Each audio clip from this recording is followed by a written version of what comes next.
Hi dear students, मैं Krishna Kumar zero physics YouTube channel पे आपका स्वागत है। तो पिछले वीडियो में मैंने आपको बताया था सारे सब्जेक्ट के सिलेबस के बारे में। उसके बाद हम अभी आपको एक वीडियो जो पिछला डाले थे उसमें बताए थे मात्रक एवं बीमा का थ्योरी, वो भी मैंने शॉर्ट में बताया था। क्योंकि लंबे हम बताएंगे तो आपको हो सकता है समझ में नहीं आए या वीडियो लंबा हो जाए, जिससे आप अच्छे तरीकों से उसको कर नहीं पाएगा। इसलिए हम शॉर्ट में मात्रक कैसे निकलता है किसी भौतिक राशि का और बीमा कैसे निकलता है ये मैंने आपको बता दिया था। अभी हम आपको बताने जा रहे हैं कि मात्रक और बीमा चैप्टर यानी यूनिट एंड डायमेंशन से एमसीक्यू कौन कौन से पूछे जाते हैं एग्जाम में, वो हम अभी आपको बताएंगे। तो अच्छे से लगातार बने रहिए, हम अभी सारे एमसीक्यू करवा देंगे जो कि मात्रक एवं बीमा से संबंधित है। और आप ये बात ध्यान रखिएगा कि ये एमसीक्यू सिर्फ केवल और केवल आपको पैरामेडिकल में ही नहीं काम आएगा। जितने भी आप कॉम्पिटिटिव एग्जाम दीजिएगा, आपको सारे कॉम्पिटिटिव एग्जाम में मात्रक एवं बीमा से यही सारे क्वेश्चन पूछे जाते हैं बार बार। तो यदि ये सारे एमसीक्यू आप अच्छे से देख लेते हैं तो आपको सभी एग्जाम में अच्छे से हेल्प मिलेगा। तो चलिए आते हैं, आज स्टार्ट करते हैं कि मात्रक और बीमा से कौन कौन से एमसीक्यू पूछे जाते हैं अधिकांशतः। तो ये आपके एग्जाम के दृष्टिकोण से बहुत ही महत्वपूर्ण वीडियो होने वाला है। अभी हम आपको एमसीक्यू करवाने जा रहे हैं। तो चलिए स्टूडेंट्स जल्दी जल्दी जुड़ जाइए। देखिए इसमें मात्रक और बीमा का ही एमसीक्यू रहेगा, उसके अगला जो है चैप्टर का आगे हम डाल देंगे, पहले थ्योरी पढ़ा के उसके बाद। तो चलिए सबसे पहला क्वेश्चन हम स्टार्ट करते हैं। देखिए सबसे पहला ये बेसिक सा क्वेश्चन है, बार बार एग्जाम में पूछता है, बहुत ही इंपॉर्टेंट है डियर स्टूडेंट। देख लीजिए, प्रकाश वर्ष मात्रक है। तो प्रकाश वर्ष मात्रक किसका है? तो प्रकाश वर्ष मात्रक आपका हो जाता है दूरी का। ये नहीं ध्यान दीजिएगा कि वर्ष लगा है तो समय का होगा, नहीं, ये खगोलीय दूरी जो होता है ना उसका मात्रक होता है प्रकाश वर्ष, यानी आपका आंसर हो जाएगा सी। चलिए अब देखते हैं अगले क्वेश्चन को। अगला क्वेश्चन देखिए डियर स्टूडेंट्स, कह रहा है आपको प्रकाश की किरण की तरंग दैर्घ्य इतना मीटर है तो यह बराबर है। सबसे पहले ध्यान ये देना है कि कितना मीटर बोला, तो 0.0006। इसमें देखिए कि सबसे पहले 6 किसमें है, तो 6 सब में है। तो अब देखिए उसके बाद सब में माइक्रोन लगा हुआ, माइक्रोन। तो एक चीजें हम आपको थ्योरेटिकल में बता देते हैं कि ये कहलाता है मिली, ये कहलाता है माइक्रोन, ये कहलाता है नैनो, ये कहलाता है पिको। इसका वैल्यू डियर स्टूडेंट होता है -3, इसका वैल्यू होता है डियर स्टूडेंट्स -6, इसका वैल्यू होता है -9, इसका वैल्यू होता है -12। अगर फेमटो या पूछेगा तो इसका 15 होता है -15। ये आप स्क्रीनशॉट ले सकते हैं, लिख सकते हैं, ये बहुत ही इंपॉर्टेंट है। अब देखिए सबका ऑप्शन माइक्रोन में है, तो हमें देखना है कि माइक्रोन का वैल्यू क्या होता है, -6 होता। तो अब देखिए -6 इसमें से किसी में है नहीं है, तो माइक्रोन है तो -6 होगा। लेकिन यहाँ पे ध्यान देना है, ध्यान क्या देना है कि 0.0006 है, 0.0006 है। तो इसको हम सबसे पहले माइक्रोन में लाना, तो -6 पावर कैसे आएगा, तो पॉइंट हटाइए, पॉइंट हटाइए, नीचे 1 2 3 4 अंक है, तो 4 0 को हम लिख सकते हैं 10⁴। अब देखिए हमें लाना क्या है, माइक्रोन, माइक्रोन का मतलब होता है -6। तो देखिए -6 कैसे आएगा, तो -6 लाने के लिए देखिए -4 को ऊपर कीजिएगा, सॉरी +4 को ऊपर कीजिएगा तो -4 होगा। तो -4 होगा, तो देखिए इसको -6 पुराने के लिए 10⁻2 से गुना कर दीजिए, 10⁻2 से क्या दे दीजिए भाग, या फिर आप ऐसा कर दीजिए 100 से गुना कर दीजिए, 100 से क्या दे दीजिए भाग दे दीजिए। अब देखिए 6 हो जाएगा आपका 600। अब देखिए 10⁻2 और 10⁻4, 10⁻6, नीचे में 6 लेकिन ऊपर जाएगा क्या हो जाएगा -6। तो अब देखिए 600 गुना 10⁻6, इसी -6 को हम क्या बोलते हैं, माइक्रोन बोलते हैं। इसके प्लेस पे आप लिख दीजिए माइक्रोन। तो देखिए आंसर इसका क्या हो जाएगा 600 माइक्रोन, यानी कि ये हो जाएगा आपका ऑप्शन नंबर सी। तो हमने अभी बारीकी से बता दिया कि कैसे मिली माइक्रो नैनो वाला क्वेश्चन रहेगा, तो चेंज करना है, ये अच्छे तरीकों से देख लीजिए। अब अगले क्वेश्चन पे चलते हैं डियर स्टूडेंट्स। देखिए 1 मिनट में कितने माइक्रोसेकंड, बहुत ही जबरदस्त क्वेश्चन है डियर स्टूडेंट्स। 1 मिनट में कितने माइक्रोसेकंड होते हैं? सबसे पहले आपको यह आना चाहिए कि 1 मिनट में सेकेंड कितना होता है, तो सेकेंड होता है 60। कितना सेकेंड होता है डियर स्टूडेंट, 60। अब पूछा कि माइक्रो सेकेंड कितना होगा, तो अभी जस्ट मैंने बताया कि माइक्रो का वैल्यू 10⁻⁻6 होता है, तो इसमें 10⁻⁻6 से भाग दे दीजिए। अब देखिए आ जाएगा आपका आंसर 60 ही रहेगा, -6 ऊपर जाके क्या आ जाएगा +6 हो जाएगा। तो यानी कि 60 गुना 10⁻+6 होना चाहिए माइक्रो सेकेंड, सॉरी माइक्रो होता है इसे माइक्रो सेकेंड। लेकिन ध्यान ये देना है कि यहां पर देखिए किसी में भी पावर +6 है नहीं है, तो नहीं है तो क्या करना है, ये 0 इसमें जाएगा तो ये 6 बच जाएगा और ये बन जाएगा आपका 10⁻7। तो अब देखिए 6 गुना 10⁻7 कौन है, ये है, तो ऑप्शन नंबर आपका क्या हो जाएगा सी। चलते हैं फटाफट अगले क्वेश्चन पे। अगला क्वेश्चन देखिए डियर स्टूडेंट्स, ये आपने समझ लिया अच्छे तरीकों से। चलते हैं अगले पे। आपका अगला क्वेश्चन है एक कि एंगस्ट्रॉम किस भौतिक राशि का मात्रक है। बहुत ही इंपॉर्टेंट क्वेश्चन है, ये आपको पहले से पता होगा कि एंगस्ट्रॉम जो होता है वो तरंग दैर्घ्य का मात्रक होता है, यानी ऑप्शन नंबर ए होगा इसका आंसर। ठीक है, फटाफट चलते हैं अब अगले क्वेश्चन पे। ये क्वेश्चन बेसिक सा था, याद होना चाहिए, बहुत ही इंपॉर्टेंट है। अब देखिए अगला क्वेश्चन आपका है न्यूटन प्रति मीटर स्क्वायर। देखिए न्यूटन प्रति मीटर स्क्वायर बहुत ही इंपॉर्टेंट क्वेश्चन है। न्यूटन प्रति मीटर स्क्वायर, ऐसे ये मात्रक होता है किसका, दाब का होता है, क्योंकि दाब बराबर फॉर्मूला होता है बल बटा क्षेत्रफल। देखिए डियर स्टूडेंट अच्छे से, बल का मात्रक न्यूटन, बाय के नीचे क्षेत्रफल का होता है मीटर स्क्वायर, तो न्यूटन प्रति मीटर स्क्वायर किसका हो जाएगा, दाब का। तो चलते हैं यहां देखते हैं, ऑप्शन नंबर सी हो जाएगा, तो सी नंबर इसका आंसर हो जाएगा। अब अगले क्वेश्चन पे चलते हैं डियर स्टूडेंट्स, फटाफट करते जाइए क्योंकि टाइम लगेगा। नहीं समझ में आए दोबारा देखिए हम सारे को डील करके बता देंगे। देखिए ये क्वेश्चन जो है फॉर्मूला बेस्ड है, इसका डिफिनीशन ही होता है कि 1 मीटर, ये जो है 1 मीटर क्रोमियम 86 की कितनी तरंग दैर्घ्य होगी, तो इसका होता है ऑप्शन नंबर सी आंसर, यानी 165 और 07 यानी 1650763.73। ये बेसिक सा था। इसका क्या आता है कि इसके डिफिनीशन से ही इसका आंसर आता है। इसका डिफिनीशन यही कहता है कि 1 मीटर जो होता है क्रोमियम उसका इतना ही वैल्यू होता है।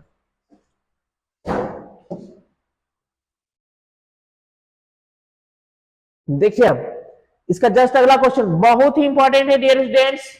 1 नैनोमीटर बराबर है, अभी जस्ट मैंने बताया कि नैनो का वैल्यू होता है 10⁻⁻9, मीटर बोला नैनोमीटर, तो यानी 1 नैनोमीटर में 10⁻�9 मीटर होगा। अब देखिए किसी में भी ऑप्शन मीटर है नहीं है, मीटर नहीं है तो हमें देखना है इसको सेंटीमीटर में बदलेंगे मीटर को, तो 100 से क्या रहता है, गुना क्या रहता है। अब देखो -9 को 100 से गुना करेंगे तो हो जाएगा -7। अब देखिए ये मीटर क्या बन जाएगा, सेंटीमीटर बन जाएगा, क्या बन जाएगा, सेंटीमीटर। देखिए 10⁻⁻7 सेंटीमीटर इसका आंसर होगा। क्या होगा डियर स्टूडेंट्स, 10⁻⁻7। देखिए फटाफट चलते हैं अगले क्वेश्चन पे। अब देखिए आपका अगला क्वेश्चन है डियर स्टूडेंट्स, नाभिकीय त्रिज्या मापने का सही मात्रक। देखिए नाभिकीय यानी कि बोर का जो परमाणु मॉडल था, परमाणु मॉडल, इसमें नाभिक जो होता है, नाभिक इसकी त्रिज्या मापने का सही मात्रक। क्योंकि देखिए ये बहुत छोटी चीजें होती है इसलिए इसका त्रिज्या भी मापा जाएगा बहुत छोटी चीजों में। अभी हम आपको बताए थे मिली, माइक्रो, नैनो, पिको और सबसे लास्ट में फेम्टो बताया था। फेम्टो का वैल्यू होता है 10⁻⁻15। तो अब देखिए इसी फेम्टो को क्या बोला जाता है, फर्मी भी बोला जाता है। तो यानी कि आपका आंसर हो जाएगा इसका फर्मी, यानी नाभिकीय त्रिज्या मापने का सही मात्रक होता है डियर स्टूडेंट्स फर्मी। अब पूछेगा कि एक फर्मी में कितना मीटर होता है, तो 10⁻⁻15 मीटर होता है। अच्छे से डियर स्टूडेंट्स याद रख लीजिए, ये भी एग्जाम में पूछा जाता है। चलते हैं अब अगले क्वेश्चन पे। निम्नलिखित में से कौन सा सही मात्रक प्रदर्शित करता है। देखिए डियर स्टूडेंट्स बहुत ही इंपॉर्टेंट है, कौन सा सही मात्रक प्रदर्शित करेगा। तो देखिए प्रतिबल बटा विकृति, तो विकृति का कोई मात्रक नहीं होता है, हम बता चुके हैं। प्रतिबल का न्यूटन प्रति यानी प्रतिबल जो होता है ये होता है दाब के बराबर, तो दाब का मात्रक होता है न्यूटन प्रति मीटर स्क्वायर। तो देखिए प्रतिबल का भी हो जाएगा न्यूटन प्रति, ये सही है। पृष्ठ तनाव का न्यूटन प्रति मीटर स्क्वायर, देखिए यहां पर थोड़ा सा ऑप्शन में मिस्टेक हुआ, ये पृष्ठ तनाव का न्यूटन प्रति मीटर होता है, तो न्यूटन प्रति मीटर। अब देखिए ऊर्जा का किलोग्राम प्रति सेकेंड ये नहीं होता है, यानी कि ऑप्शन आपका यही सही हो जाएगा, क्योंकि दाब का न्यूटन प्रति मीटर स्क्वायर। देखिए दाब का न्यूटन प्रति मीटर स्क्वायर। और फिर इस तरह का न्यूटन प्रति मीटर, ये न्यूटन प्रति मीटर होगा। अब देखिए आपका ऊर्जा का जो होता है किलोग्राम प्रति सेकेंड नहीं होता है, क्या होता है, तो ऊर्जा का होता है केजी मीटर स्क्वायर, प्रति सेकेंड स्क्वायर होता है। तो यही आपका आंसर हो जाएगा, यानी ऑप्शन नंबर सी। और इसका थोड़ा सा मिस्टेक हो गया था ऑप्शन देने में, ये न्यूटन प्रति मीटर स्क्वायर नहीं, न्यूटन मीटर स्क्वायर है, आप लोग ठीक कर लीजिए। देखिए अगला क्वेश्चन है डियर स्टूडेंट्स आपका, फटाफट देखते जाना। 1 किलोवाट घंटा, देखिए 1 किलोवाट घंटा, देखिए 1 किलोवाट घंटा जो है वो किसका, सबसे पहले याद रख लेना है कि अगर सिर्फ आपको किलो वाट पूछे, वाट, तब होगा शक्ति का, लेकिन बगल में लगा दे घंटा, ठीक है, इन समय लगा दे तो वो ऊर्जा का हो जाता है, किसका हो जाता है, ऊर्जा का। ऊर्जा देखिए किसके बराबर होता है, कार्य के बराबर। तो देखिए ऊर्जा या कार्य ऑप्शन में होगा, वही होगा उसी का। तो किलोवाट घंटा जो होता है वो ऊर्जा का मात्रक होता है, यानी कि ये आपका हो जाएगा ऑप्शन नंबर बी। फटाफट चलते हैं अब अगले क्वेश्चन पे।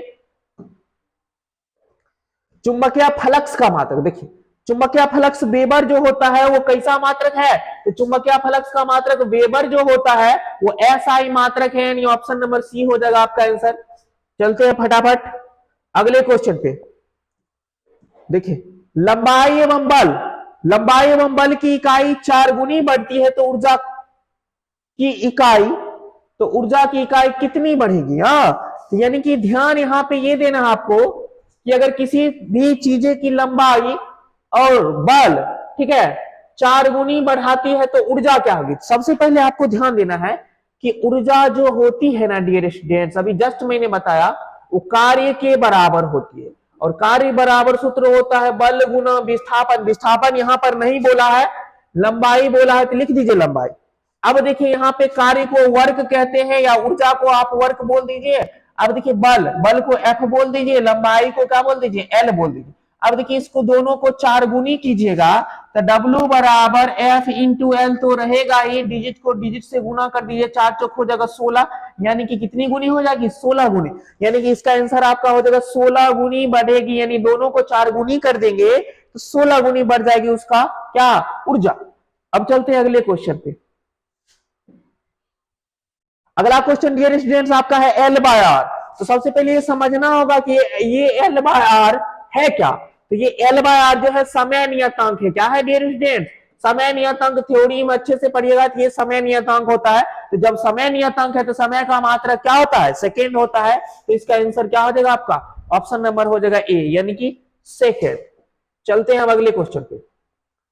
अगला क्वेश्चन डियर स्टूडेंट्स आपका है टॉर्क निम्नलिखित में से किसकी इकाई है, यानी कि टॉर्क किसकी इकाई है। तो यहां पर देख लेंगे कि टॉर्क जो है टॉरिसेली नामक वैज्ञानिक के ने बताया था, और ये दाब का मात्रक ही होता है टॉर्क, ठीक है।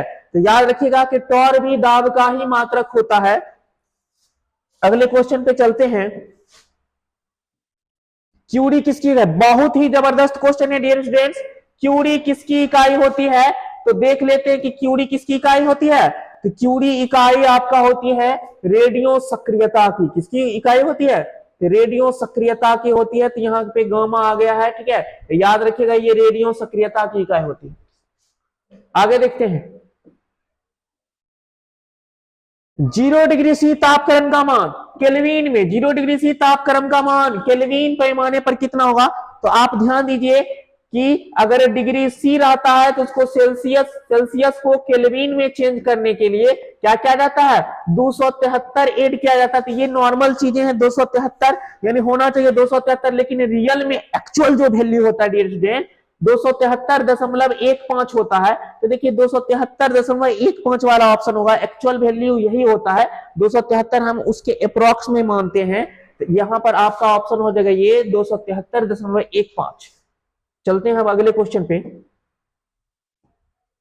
कूलॉम के नियम में बहुत इंपॉर्टेंट क्वेश्चन है, ये देख लेते हैं अच्छे से। कूलॉम के नियम में जो इसका मान होता है, नियतांक इसका मान, उसका मात्रक आपसे पूछ रहा है, उसका मात्रक। तो देखिए उसका मात्रक क्या होता है, तो इसमें सबसे पहले फॉर्मूला होता है कूलॉम के नियम में F equal to K into Q1 into Q2 by के नीचे R स्क्वायर। अब देखिए ये जो के नियतांक है इसी का मान होता है 1/4 पाई एप्सिलॉन नॉट। अब हमें क्या करना है, इसका पूछ रहा मात्रक, इसका पूछ रहा मात्रक, यानी कि आप सोच लीजिए के का पूछ रहा मात्रक, तो जिसका मात्रक पूछेगा उसको रहने दीजिए, बाकी सबको उधर भेज दीजिए, तो हो जाएगा F R square into sorry F R square Q1 Q2 इधर इंटू में इधर जाके क्या आ जाएगा डिवाइड में हो जाएगा Q1 इंटू Q2 बराबर इधर क्या बच गया के।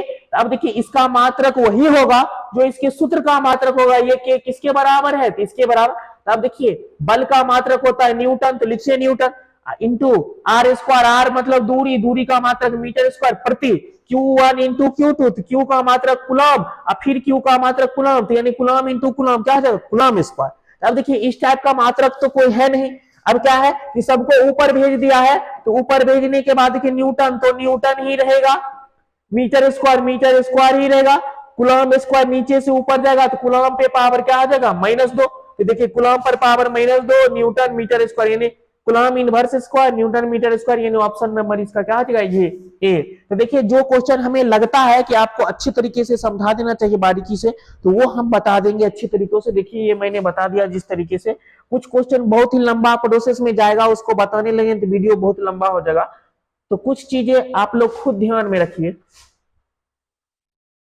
देखिए अब सावित्रिक नियतांक, गुरुत्वाकर्षण का जो सावित्रिक नियतांक होता है जी, उसका आपसे पूछ दिया है बीमा, क्या पूछ दिया बीमा।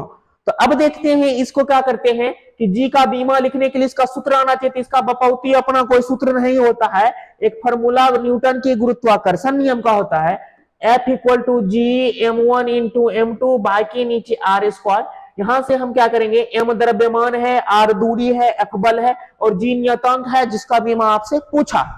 तो आप क्या कीजिए, जिसका बीमा पूछा उसको अकेले कर लीजिए, अकेले कीजिएगा आर स्क्वायर इधर गुना में सॉरी भाग में उधर जाके क्या आ जाएगा गुना में, m1 m2 इधर क्या है m1 m2 इधर है गुना में, इधर आके क्या हो जाएगा भाग में हो जाएगा।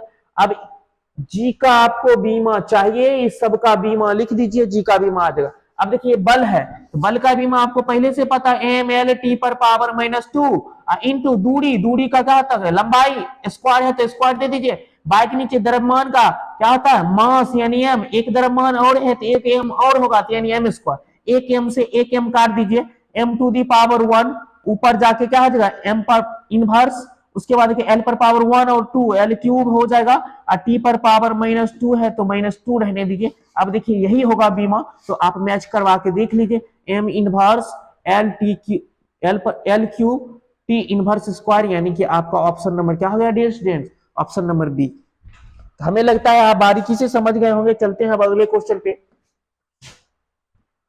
कोणीय वेग। देखिए बहुत जबरदस्त क्वेश्चन है, कोणीय वेग का आपसे पूछ दिया बीमीय सूत्र। तो सबसे पहले आपको समझना है कि कोणीय वेग को सूचित कैसे करते हैं, तो कोणीय वेग को सूचित करते हैं डियर स्टूडेंट्स ओमेगा से। कैसे सूचित करते हैं ओमेगा से, कोणीय वेग को हम सूचित करते हैं ओमेगा से, तो ओमेगा इक्वल टू फॉर्मूला होता है थीटा बाय टी।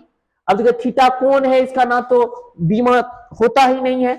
अब बच गया आपका टी, तो टी का बीमा क्या होता है कैपिटल टी, तब ये ऊपर जाएगा तो हो जाएगा टी इनवर्स। तो देखिए रियल में बीमा इसका ये होगा, लेकिन देखिए हम आपको बताए थे कि जब किसी भौतिक राशि की बीमा लिखा जाता है तो उसमें एम एल और टी का प्रयोग किया जाता है, तो एम एल टी का प्रयोग किया है, तो जो इसका आंसर रियल में है वो रहने दीजिए, जो इसके ऑप्शन में मैच नहीं कर रहा उस पे पावर क्या हो जाएगा 0 हो जाएगा, तो यानी कि हो जाएगा एम 0 L0 टी इनवर्स। तो देखिए M0 L0 टी इनवर्स, तो टी इनवर्स किसमें है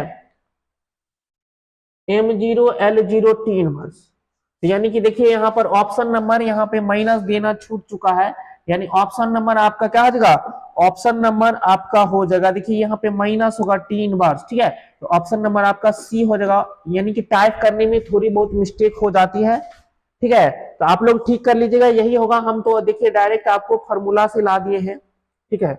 अगले क्वेश्चन पे अब चलते हैं, ऐसा युग्म चुनिए जिसकी बीमाएं समान है। देखिए अच्छे से, ऐसा युग्म चुनिए जिसकी बीमाएं समान है, तभी जस्ट मैंने बताया कि दाब जो होता है वो प्रतिबल के क्या होता है बराबर होता है। तो देखिए जो एक दूसरे के बराबर है उसका मात्रक भी समान होगा और बीमा भी समान होगा। तो देखिए दाब एवं प्रतिबल जो है यही आंसर आपका हो जाएगा, दाब और प्रतिबल। इसमें से इस तीनों का तो कभी समान आता नहीं है, ठीक है। चलते हैं अब अगले क्वेश्चन पे,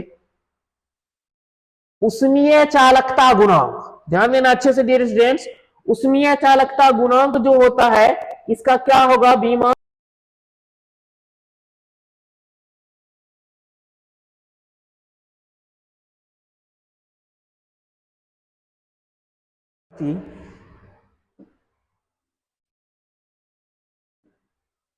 मीटर केल्विन। क्या होता है, वाट प्रति मीटर केल्विन। तो अब ध्यान ये देना है कि वाट जो होता है ना, ये एक प्रकार का कार्य है, इसका बीमा होता है एम एल पर पावर 2 टी पर पावर -3।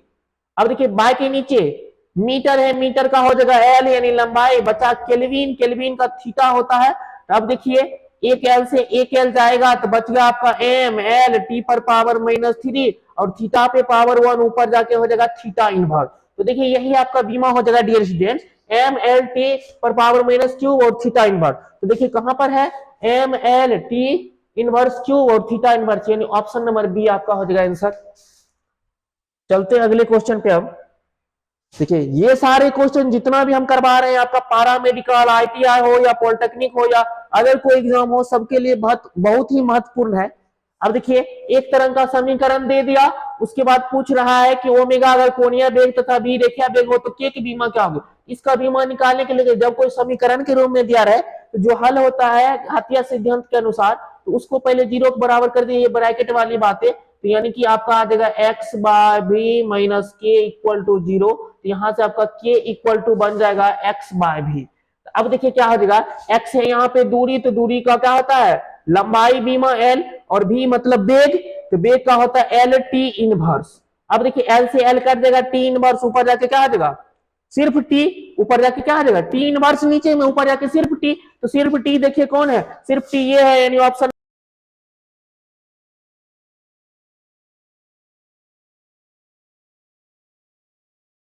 इंपॉर्टेंट क्वेश्चन है। अगले क्वेश्चन को देखते हैं। देखिए एक पत्ती की लंबाई दे दिया, चौड़ाई दे दिया और मोटाई दे दिया, कितना 10.5 सेंटीमीटर, 1.6 और कितना 0.40।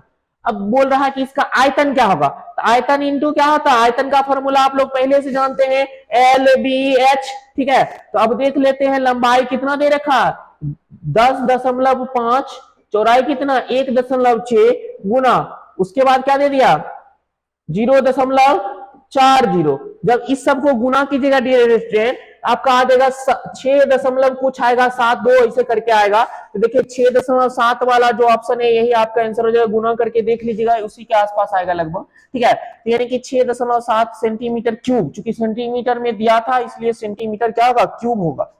अब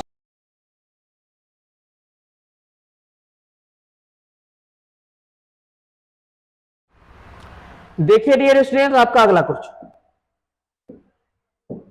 देखिए अगला क्वेश्चन है, एक परीक्षक किसी प्रयोग को में इतना परीक्षक लेता, एक परीक्षक किसी प्रयोग में इतना परीक्षक लेता है, पुनः प्रयोग में फिर इतना परीक्षक लेता है, तो ऐसा करने पर क्या होगा, ऐसा करने पर क्या होगा। तो देखिए सबसे पहले जितना परीक्षक लेगा वो लिख लीजिए, फिर बाद में जितना परीक्षक लिया वो लिख लीजिए, दोनों को भाग दे दीजिए, आपका निकल जाएगा इसका आंसर 5 यानी कि 1/6। तो यानी कि उसका जो मान होगा ऐसा करने से होगा, उसका मान 1/6 भाग रह जाएगा। देखिए संभावित त्रुटि का मान 1/6 भाग कम हो जाएगा, कितना कम हो जाएगा 1/6, यानी ऑप्शन नंबर आपका क्या आ जाएगा सी।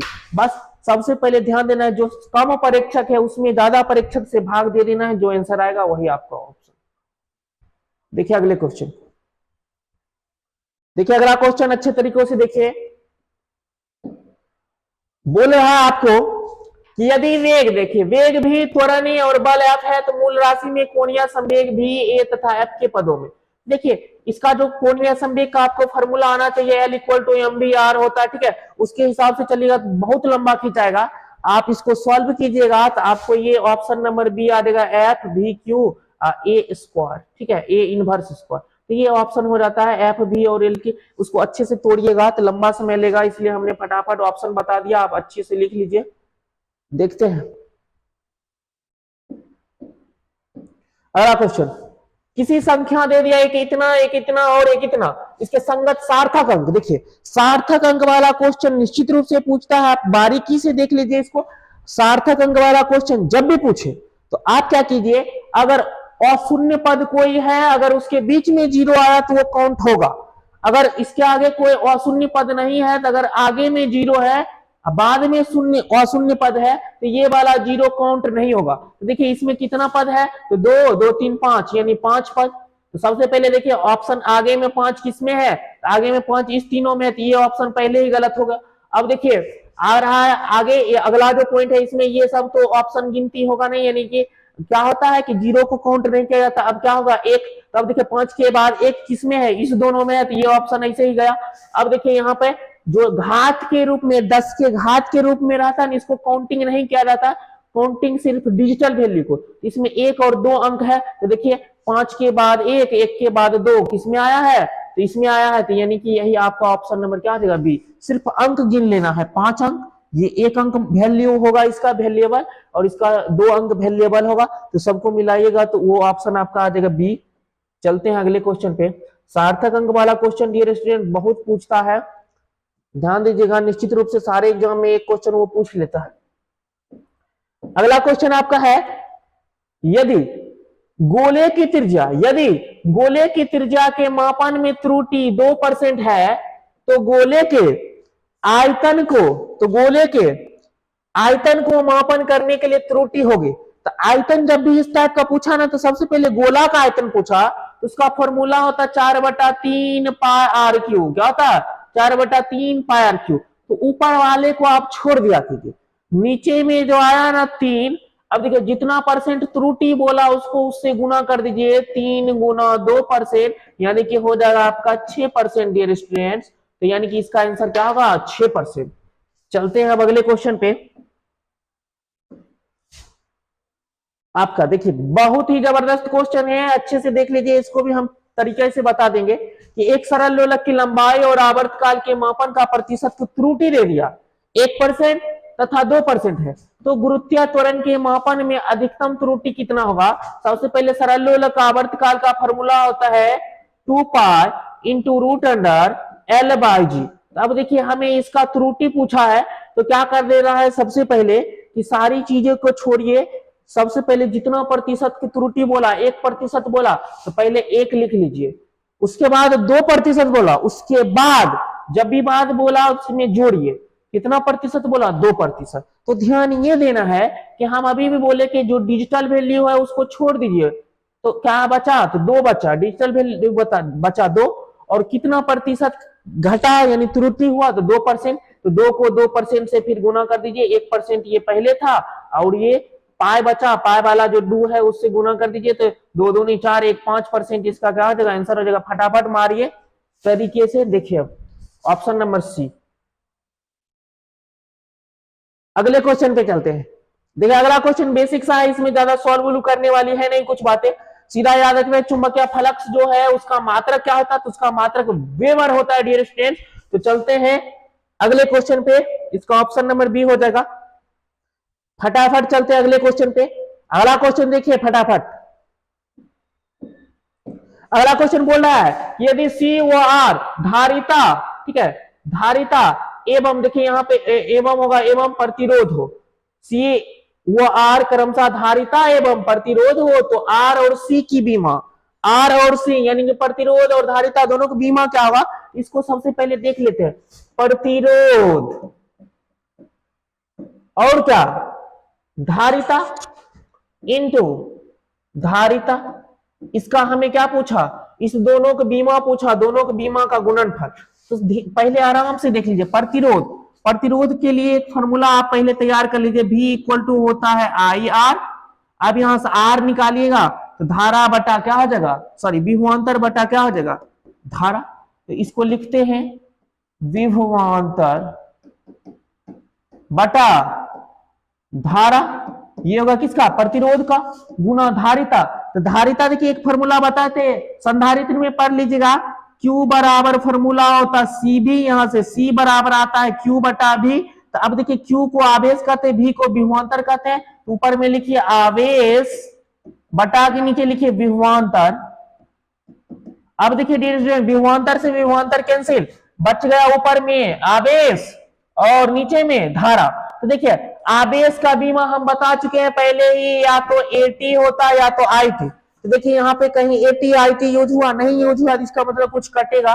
बटा के नीचे धारा का क्या होता है, एम्पियर होता है, यानी ए, तो ए से ए कैंसिल आउट हो जाएगा, क्या बचा आपका टी। तो देखिए टी किसी में है, टी नहीं है, तो टी नहीं है तो एम एल टी वाले फॉर्मेट में लिखिए, तो टी को क्या लिख सकते हैं, एम एल टी पहले लिख दीजिए, टी इसमें एक है तो एक रहने दीजिए, एम एल नहीं है तो इस पे क्या होगा, जीरो, यानी एम पर जीरो, एल पर जीरो, टी पर वन। तो देखिए टी पर वन रह भी सकता है लिखा हुआ नहीं भी रह सकता। देखिए आपका ऑप्शन नंबर सी हो जाएगा आंसर, एक छुपा हुआ रहता है। चलते हैं अब अगले क्वेश्चन पे।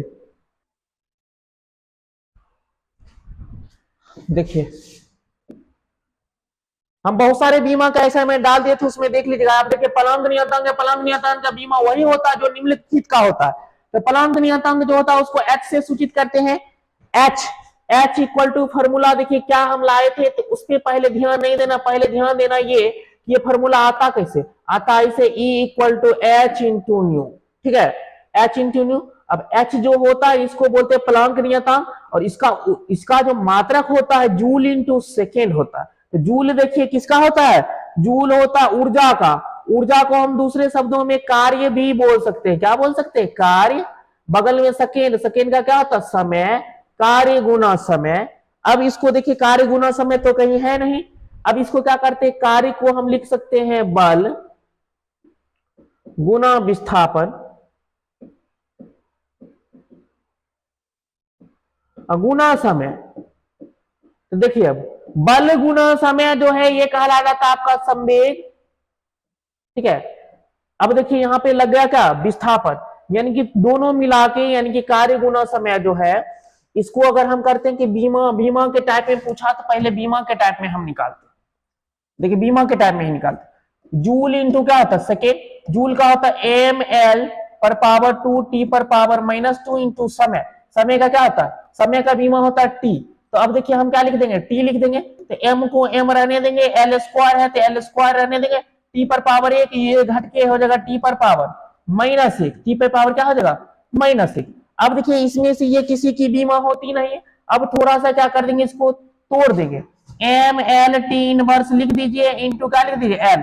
अब देखिए ये होता है संवेग का, ये हो गया दूरी का, तो संवेग गुना लंबाई या दूरी, इसको बोलते हैं हम लोग कोणीय संवेग, क्या बोलते हैं हम लोग, कोणीय संवेग। तो देखिए ये हो जाएगा आपका कोणीय संवेग, क्या हो जाएगा, कोणीय संवेग, कोणीय संवेग का हो जाएगा।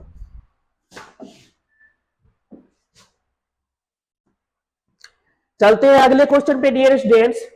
अगला क्वेश्चन आपका है कि एक हॉर्स पावर कितने वाट के बराबर होता है। देखिए इसमें ऑप्शन ही गलत आ गया है, ठीक है, कुछ ऑप्शन जो है जल्दी जल्दी टाइप करने में थोड़ा सा मिसमैच हुआ है।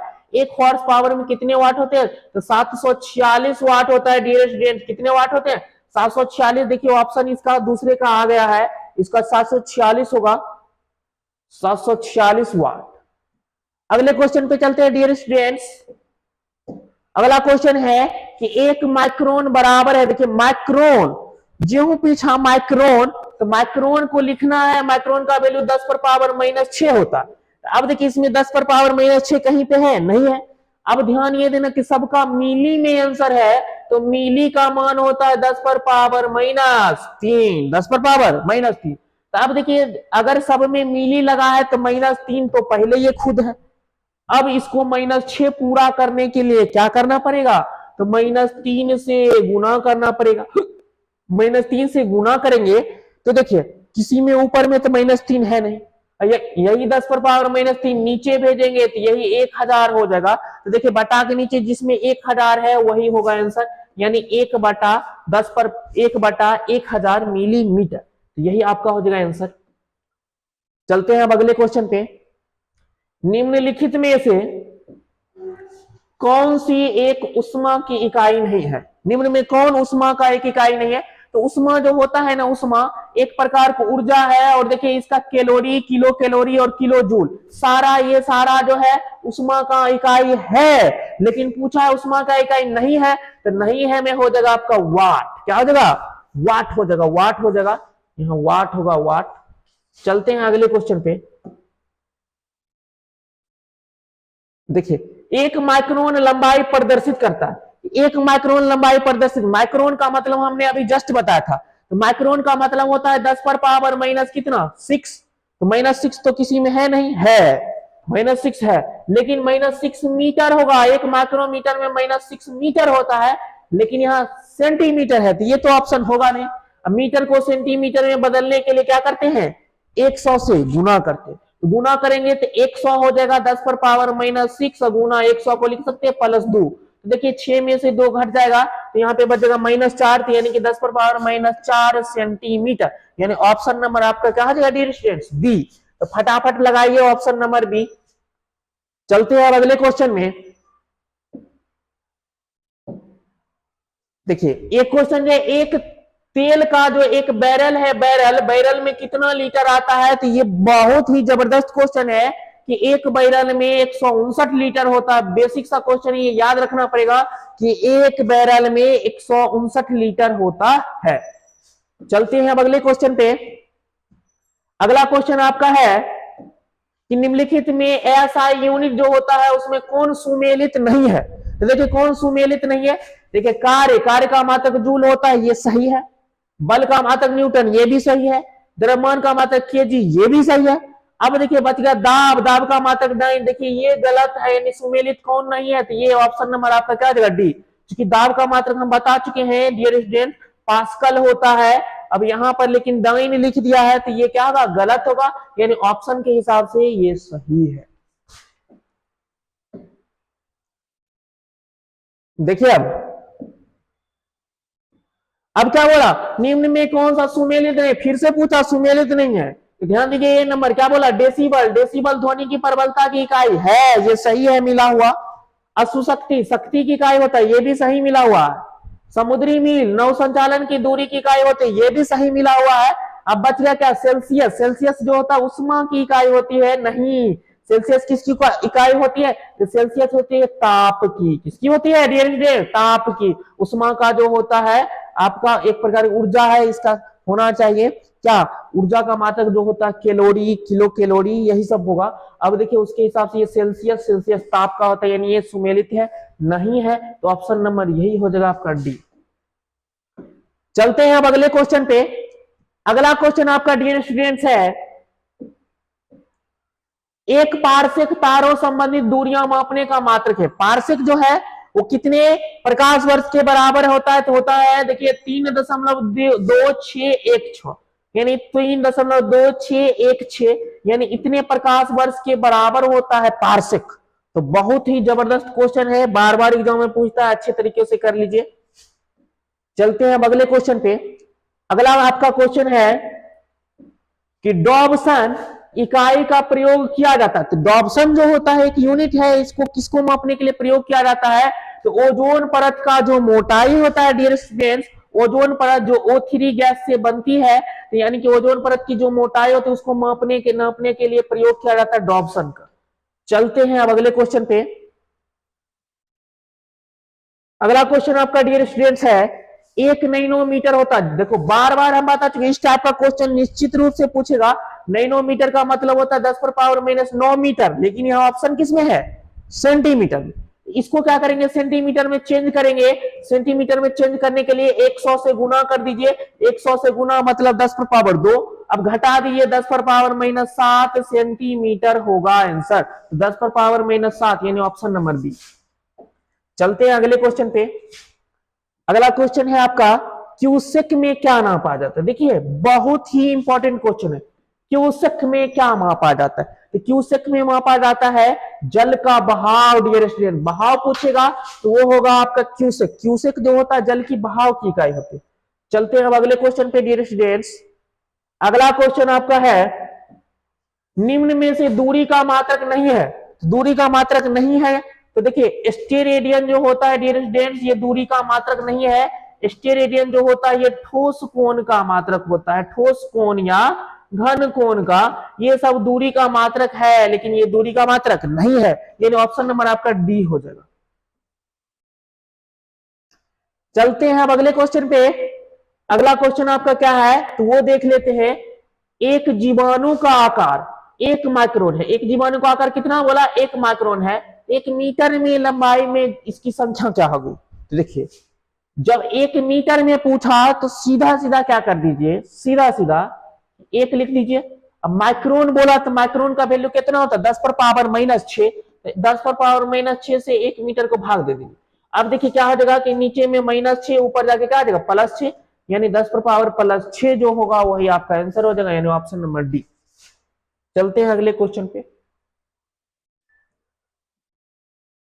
बहुत ही इंपॉर्टेंट क्वेश्चन है।